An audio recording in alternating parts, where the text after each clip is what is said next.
Hi, my name is Mozambique, and I am your host for the Let's Talk Energy podcast presented to you by Amila Africa. We are live at the 2025 Africa Energy Week, where the conversation around shaping Africa's future in energy is taking place. Today, I am so excited for us to be shooting the second edition with Mr. Greg Binkert. Greg has over 30 years experience in international development and finance, including senior roles in the World Bank. Greg now manages a firm dedicated to mobilizing finance for inclusion, poverty reducing growth in emerging economies, and his work is deeply connected to Africa's economic future. This is evidenced by your role on the board of Mozambique's premier industrial park and as chairman of an impact investment fund focused on the continent. Greg, it's so lovely to have you on the podcast. Thank you so much. Thank you so much. I think just while we were waiting to start the production, there's so much that you told me, like I was saying about the commercial and the everyday consumer fronts of energy. And a buzzword that we've been hearing because of the platform that we're on has truly been just energy transition. And I think you're the perfect person to really unpack what that is, what the principles, what the core of it look like. And the way that I want us to get into it is through this lens, right? If we're looking at creating a just energy transition, more than switching to renewables, it involves fairness, inclusion, keeping communities and workers central. From your experience, what are the biggest challenges in ensuring that the transition is just? And that industrialization is leading the growth model that you're advocating for, not just as an individual, not just in your sector as a worker in your sector, but also through your consultancy. Very tight. Easy questions. Very complex context, of course. So easy question, of course. I mean that as a joke, but it's very important.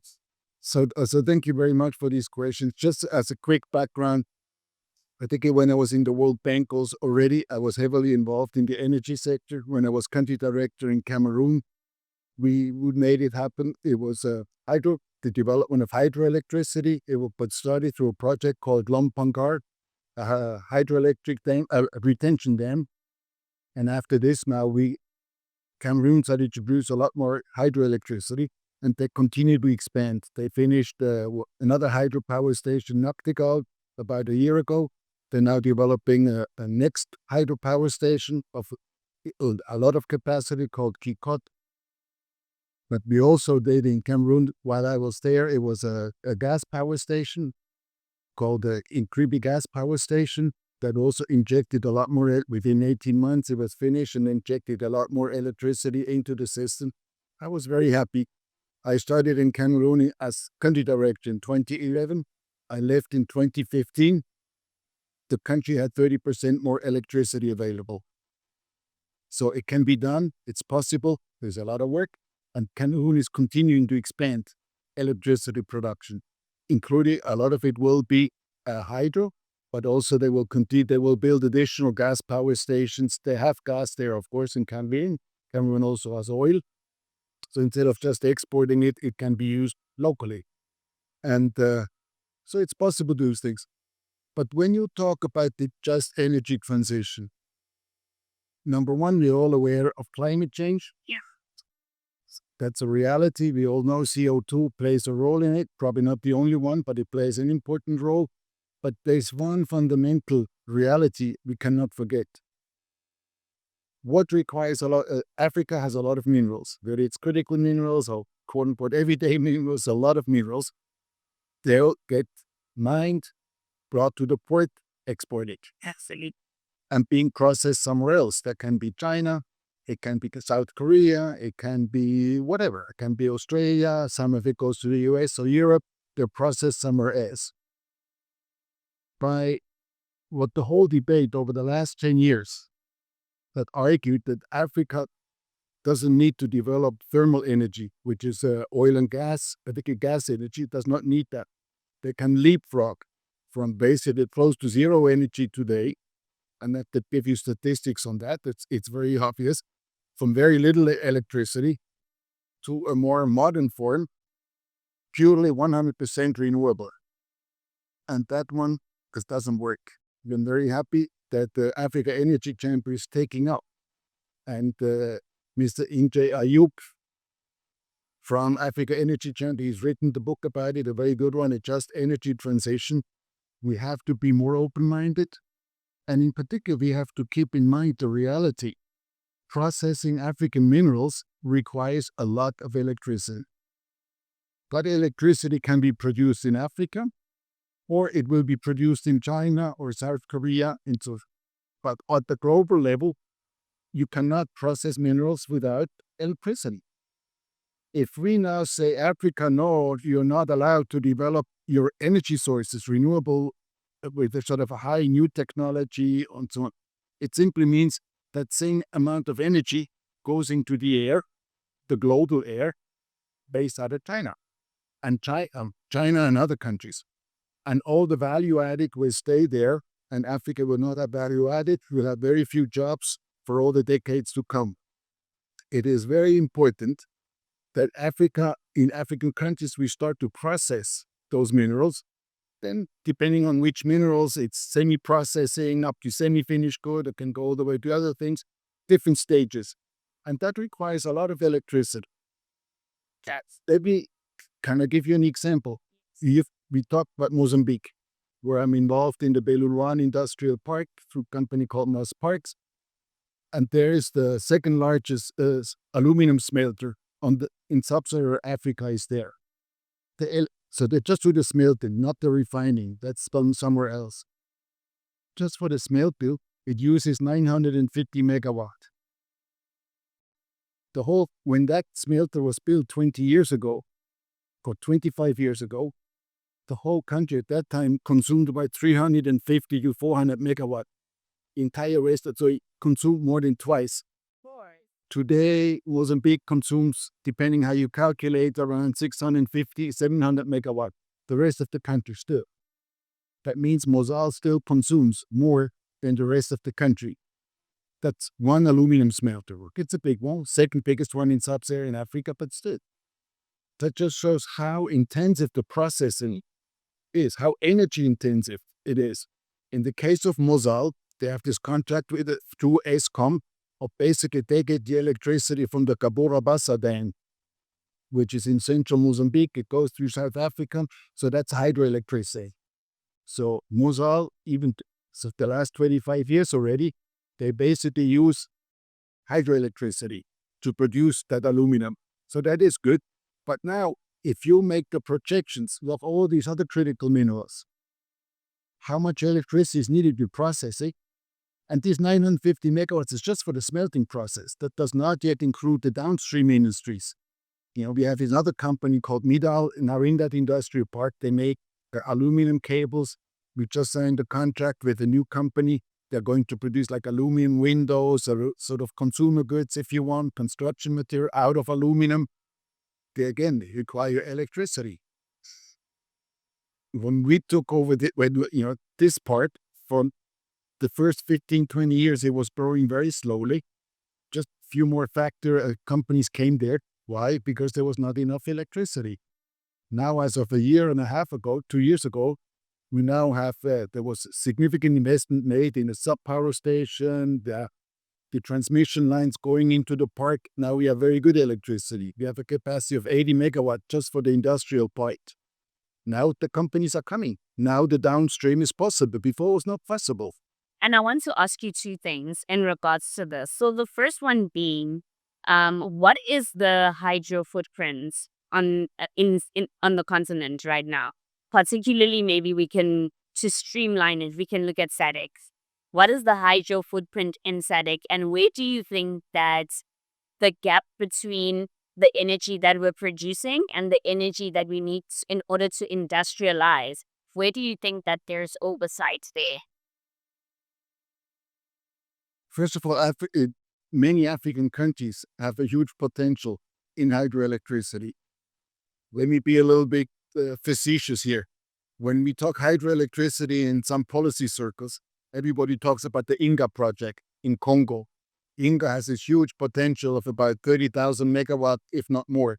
That is big. is very, very big. So everybody talks about this huge project. Inga has been under development for at least 50 years, since the 1970s. Yes, yes. And it's not, so far you have Inga 1 and Inga 2 have been done. So there is electricity being produced, if I'm not mistaken, around 3,000 megawatt. So that is good. But of course, you need a lot more. Absolutely. And so my take, and I've been working in many different countries, hydro. You can also use medium-sized power plants. You can use the smaller rivers. So this would be the Congo River. Of course, the Zambezi River also. You have the big project. You have the Kariba Dam in Zambia and Zimbabwe. Then you have in Mozambique, you have hydropower from the Zambezi River. But also take the smaller rivers. Then you can have 100 megawatt, 200, 300, 400 megawatt. That is very, very important. Also, when you decentralize, it makes the system much more stable than if you have these huge, huge mega projects, and huge mega projects are difficult. So I certainly encourage, and there's developments like that also. Tanzania, in a number of different countries. Okay, Tanzania now also has this big hydropower plant, the Nyerere Dam. So that just came on stream recently. And of course, if you talk hydropower, you always talk about Ethiopia with the latest addition, the GERD, that's a huge one. So it's good for journalists, so to speak, or for the media to talk about the mega projects, but also do the medium-sized hydropower stations. It was very important, and there's a lot of potential. And they're not that as complex as the mega projects are, in terms of geology, in terms of environmental impact, in terms of displacing communities. And when you build a hydro dam, you have to displace some communities, and then you can limit that impact. And it's much more, and it's faster. And I But think, then, of course, that's another discussion, but whenever you produce more electricity, you make sure you have to do the transmission systems as well. Transmission, power substations. Everybody says, of course, but I've seen in reality, sometimes planners forget that one. They just focus on the production. and I think that's what I also wanted to, because of your longevity in the sector, and because of the rooms that you found yourself in, and the sort of the projects that you found yourself involved in. Where would you say that the oversight is when it comes to stakeholders streamlining? So on a state, and when I say stakeholders, I'm talking about civil society, because that's the end of the pipeline, and then also then decision makers, and then service providers. Where are we missing the bridge for this gap? So, in my view, it starts very much with becoming aware of how much electricity is needed to industrialize the continent. And industrialize the continent based on the richness it has, which can be mineral sources.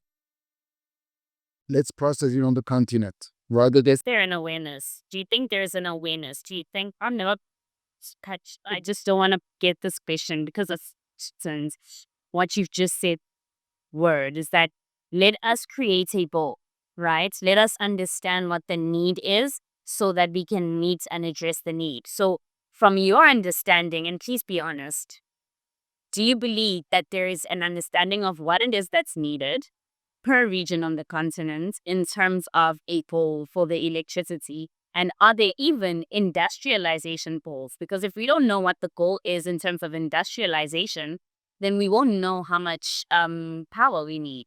So do you think that those are married, and that there is clarity and there is streamlining in regards to the direction that we're going, in understanding what we need in order for it to be put on the table?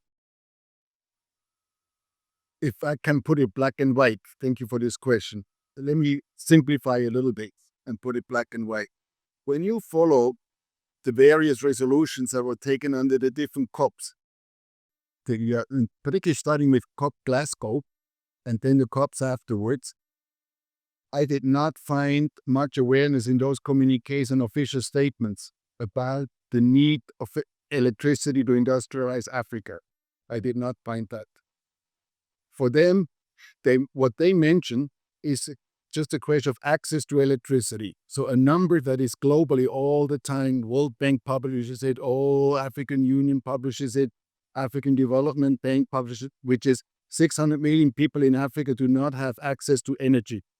So that number goes around. They say, oh, this is terrible. But how is access to electricity defined internationally? It's the exact definition. Let's not worry about it. But fundamentally, you should be able to charge your cell phones and to have at least 3 lights at home at night. And that is roughly access to electricity, if you can do that. So that's why they say you can use the low-grid system, you can do the solar panels with a small battery or a small inverter. This is how you can achieve that. And this is when the recommendation can Africa should only go solar in order to resolve the access question for the 600 million people. But then, okay, people can read a book at night, which is good for kids who go to school. I agree. You can charge your cell phones, very useful. But there's still no jobs. There's absolutely no jobs. You don't have even a carpenter. You want to have some machines, a welder, he wants machine, needs electricity to do the proper welding, to have a machine for carpenting, to do all these other small scale, large scale industrial processes, you need electricity. And that, in the international debate, then you can go through the statements of the various COPs. Though it is not included. African Union about a year ago, they did a master plan for electricity for the continent. So that one now, but it's not been all that publicized, but at least they do have that master plan. There's a lot of very useful data, and it shows how much more electricity is needed if we want to sort of industrialize, if African countries want to reach, say, a middle income status, how much electricity is needed for that. And this is, but those are like, let's call them minority point of views. They're almost neglected. All the other ones is always that 600 million people access to electricity, which you can do with solar home systems. So let's not worry, it can be off-grid, let's not worry about the rest. Again, I'm simplifying here, of course, but this to me is a wrong debate.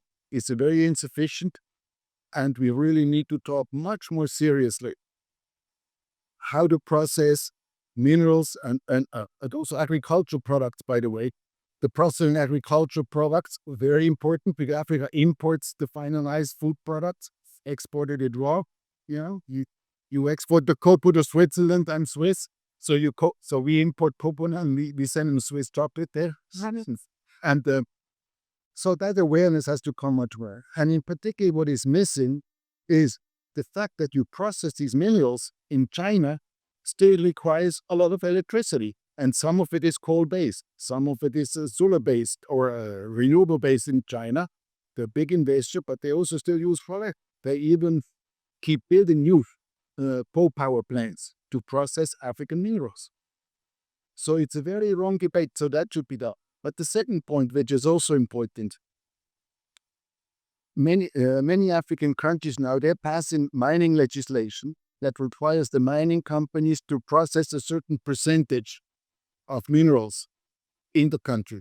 Cameroon, it's 15%. I forget, in Guinea, Conakry, they also have such a process in legislation. More and more countries have done that, actually quite a few.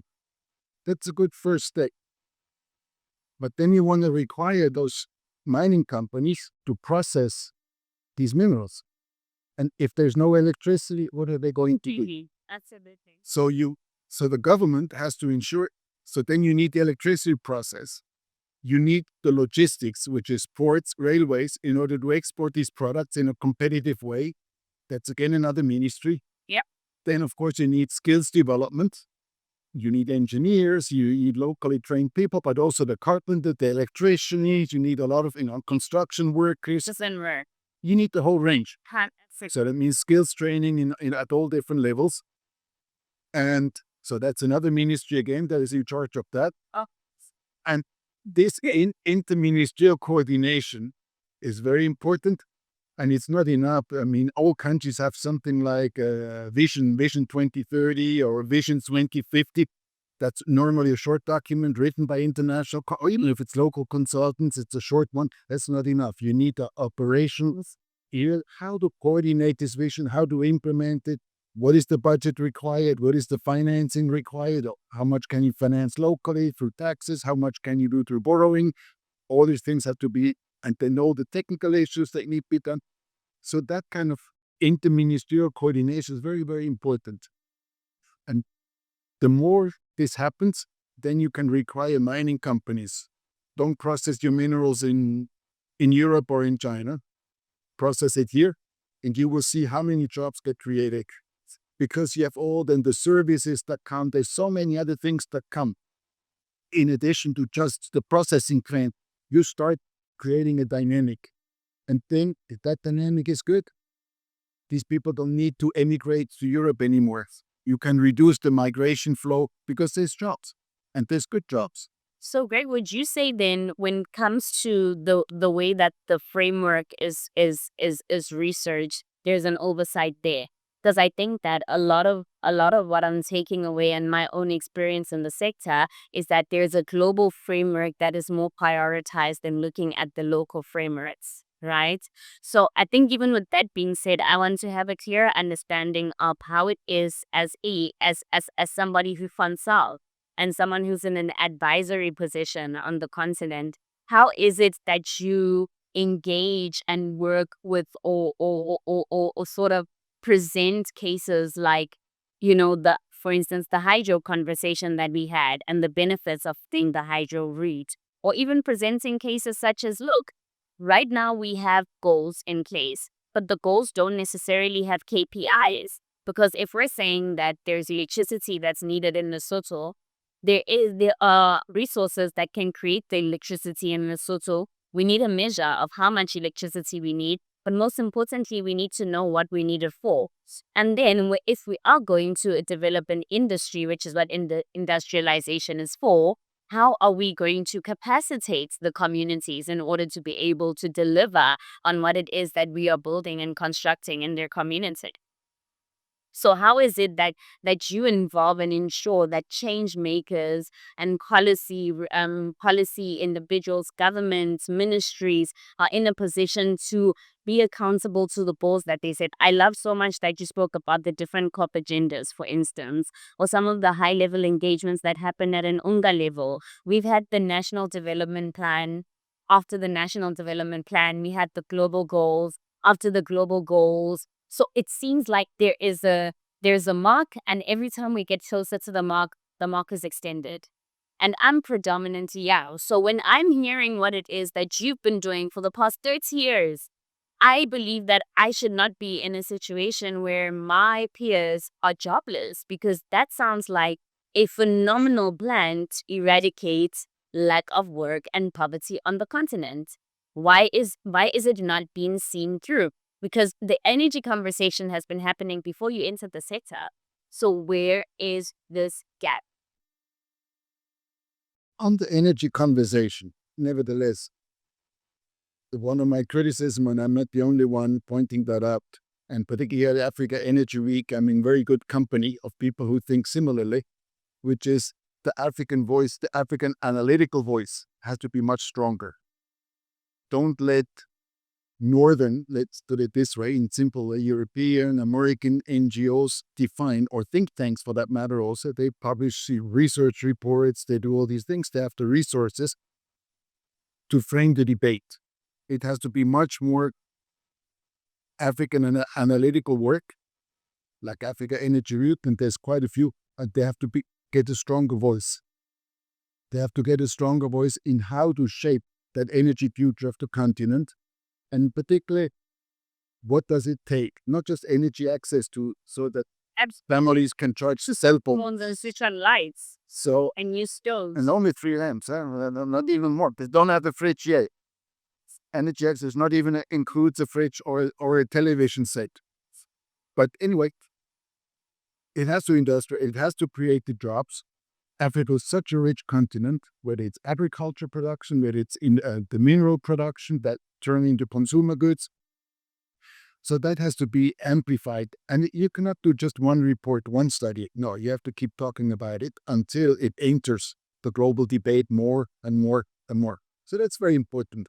You ask me what we are doing. what I'm doing, as you said, I'm sort of advising ministers, governments at the high level. When I was in the World Bank, that was one of my jobs, of course, as director there, country director. But now I do it more and sometimes informal, sometimes formal. But at the same time, I enjoy being operation. So we have this industrial park in Mozambique, just outside of Maputo, called the Beluluan Industrial Park. We deal with electricity, so we see how to create more value added. When we started to manage to operate this park in 2017, there was 2,500 jobs. We are now at over 10,000 jobs in the park, and we keep expanding. 2016, you said. 2017 we take over.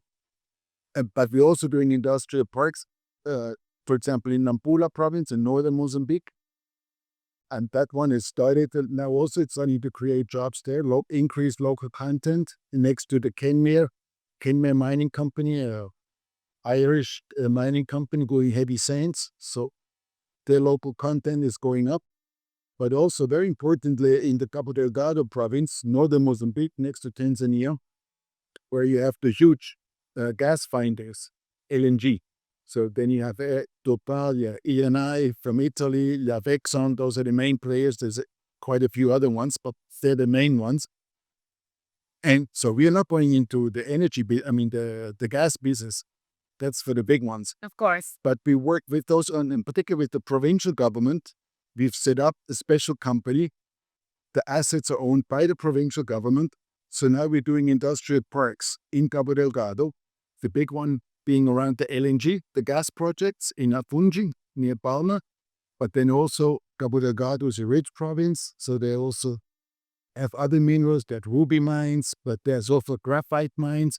So with all those, where you have those mining companies around them, we do industrial parks so that the suppliers can go there, you increase local content, and you establish a direct link with the local communities that they benefit from the growth of those mining companies. Because so many times, mining companies, you go even 20 years, 30 years later, the communities around them, like 5 kilometers away, they're still dirt poor. Of course. Like Marikana. Like the Marikana in South Africa, or the other example I like very much in Ghana, which has been a gold export for so many years, one of the main gold mines in the west of Ghana. You go there. After 50 years of exporting gold, one of the biggest gold mines, you go there, some of it's within a few kilometers. Yeah, strife. You have a big hole today because they've been exploiting it for 50 years, but poverty just around it. This is just wrong. This is just wrong. How to connect this mine, and one part, of course, by connect with the communities, you can start on the supplier side. They have to be localized. They have to be close to the mine to hire local people, suppliers. Even things like catering the food, because there's thousands of workers in the mine. And the food, you talk to them, we import it by frozen food that we import. And then a little bit, some carrots or so we buy locally, but for the rest, it's all frozen food because it's so much easier. It's faster. You're working with the local peasants. That's too much trouble. Yeah. And this cannot go on. And it's counterproductive. This is a growth. So So you have to do these kind of things. And always, but once again, if you don't have electricity, you want to do catering, you need a refrigerator. You need a building. You need. And if you don't have electricity for that, then we cannot supply reliably the mining companies. So it's these circles that have to be closed, that have to be coherently done. It's not really rocket science, but you need a lot of coordination, a lot of goodwill, and some vision. All these things have to come along with vision. So where you want to go, we were talking KPIs, but operational KPIs. Where do we want to? So there's many things. We want also to expand. So an industrial park, for example, is also very important because it creates what you call the clustering effect. If you have a factory here and a factory over there and one over there, I could give you the examples. 15 years later, that's still the same. None of the communities benefited. Industrialization is not taken up. But if you start to cluster, all of a sudden you create a whole new dynamic. Yeah. New services come up, new suppliers come up to say, they can do it there because you have good conditions, you have electricity, you have security, You may also have simplified import-export procedures with customs inside the special economic zone, which is, for example, the Chinese had done at the time, back in the 1980s, changed the laws. You could do the same thing on the African continent. And then you create that dynamic. And it's like a snowball. Once it starts growing, it'll grow more. Yeah. And also what I like about models like that is that they're adaptable, because Founders Hill, where Calvin is actually based, the power station, Founders Hill did that. They clustered when they created Founders Hill. It was based on trade and industrialization and wanting to bridge the gap of the dynamite factories. And as a result, it created the community of Kenton. But we could go on forever and ever. I love to learn and you love to teach. And you have so much information. I want to hear a little cute example of the clustering effect of an industrial zone. So I was talking about The takeaway before we leave. the Beluan Industrial Park outside of Maputo in Mozambique. So the main investor, of course, is Mozal, as I was telling before, the smelter, the aluminum smelter, and then technical supplies is on the road. But because this industrial park is a good location to set up a factory, you know who is the biggest employer now in our park? Oh, It's an Indian company. They're the world leader in producing hair for ladies. It's called Godrej. really? Godrej now has a very beautiful plant there, 3,500 workers. They export to the setup in the That is a regional market. commercial product that goes on shelves. That's not metal. That's not. Do you understand that if we actually saw through every commitment, So they're we doing would that. be so far as a continent? The next example of the benefit of a clustering effect, as of a year ago now, we have the first data center because we solved the electricity problem. Now the first data center, private data center, has come in Mozambique. And data centers are very important. It's a huge growth market. I know South Africa has quite a few, but we need many more. We need many more other African countries that would not even started yet. They may have one small one. But again, because we solved the electricity issue, data centers now in the park serving that country. We also have Starlink. They also come into the park. So you start having high technology. So this is what I mean with the clustering effect. And we want to have similar things in the north, where you have the LNG in Cabo Delgado, where you have the LNG production. There has to be impact on the local economy, much more than in the past. 100% local economies, which are very important. But I want to know from you, Greg, what has your experience of this year's Africa Energy Week been? And what are some of your key takeaways that we can maybe also think on as we close the episode? Now, first of all, it's bringing together so many different actors, and this is very useful. You have the very large companies, oil and gas companies, you have the suppliers, you have the service providers for oil and gas, but you also have some renewable energy companies here. It is a lot focused on private sector rather than government, because I can do other conferences where you mainly see ministers. Here you see some ministers, but you see mainly the large companies. So it really creates an Africa Energy Week through the Africa Energy Chamber is a very important voice. But exactly to talk about the just transition, which means you need to look at the mix of electricity. Africa also has to process some of its gas. Why should African gas only power, say, like in the Mozambique case, they have long-term supply contracts with Japan, so that electricity is being produced in Japan? Why should that electricity not be produced in Mozambique or in Tanzania or in Angola or in other countries? Why? Because Africa have to power Japan. The CO2 impact is the same whether you burn it in Japan or here. So let's burn it here. And so this debate, Africa Energy Week and Africa Energy Chamber, is a very, very important voice to sort of rectify the debate as it has happened in the COPs, which is the big international debate. Then it was a consensus, but I don't agree that this should not become said. This is not good for the continent. To change the debate. It's not from one day to the next. So I'm very happy to be here and very happy that this is being organized. And we're so glad that we got to have you and we actually got time to sit down. Thank you so much for availing yourself. Thank you so much for not holding back and sharing as much information as possible. I hope we'll be seeing you on the podcast next year. I would love to have a little bit more and dig more into real knowledge and how it is that you can advise and just really, really share more insightful information, redirections, whatever it may be. I think that it's very, very important that an individual like you has a podcast episode like this so that we can be able to aggregate it and be able to share it, package it, and you can also be able to utilize in your community. But I think, thank you so much for tuning in to today's episode. Greg, it was lovely to have you on.